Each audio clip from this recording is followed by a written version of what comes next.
وآخر دعواهم أن الحمد لله رب العالمين۔ اس بیماری کا علاج اگر آپ کرنا چاہتے ہیں تو آپ 4 کام کر لیجیے۔ پہلا کام، اس وقت تک آپ اس بیماری کا علاج نہیں کر سکتے جب تک آپ کو قرآن کی سمجھ نہیں آئے گی۔ آپ پڑھ تو لیتے ہیں، کتنے میرے بھائی یہاں بیٹھے ہوں گے ان کو ماشاءاللہ ترجمہ بھی آتا ہوگا۔ ترجمہ جب تک نہیں آئے گا، جب تک قرآن کی سمجھ نہیں آئے گی، اس وقت تک یہ بیماری ختم نہیں ہوگی۔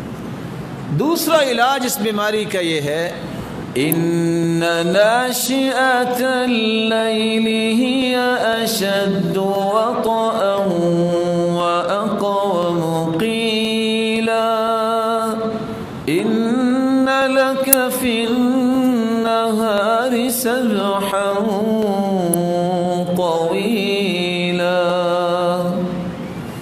رات کو جب اٹھ کے انسان اللہ کے سامنے کھڑا ہوتا ہے، اللہ ذوالجلال فرماتی ہیں اس سے بہادر انسان دنیا میں کونی، اور بات کے اعتبار سے قوت والی بات دنیا میں اس سے بڑھ کے کسی کی نہیں ہوتی۔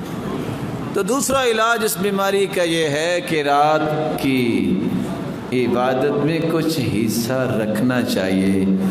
تیسرا علاج، وَكُلًّا نَقُصُّ عَلَيْكَ مِنْ أَنْبَاءِ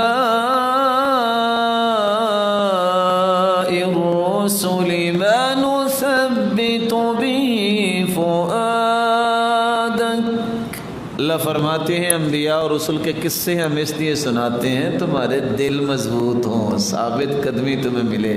کس طرح انبیاء نے کام کیا، کس طرح مضبوطی دکھائی، اولو العزم پیغمبروں نے کیسے اپنے اس دین کو قائم کرنے کی کوشش کی۔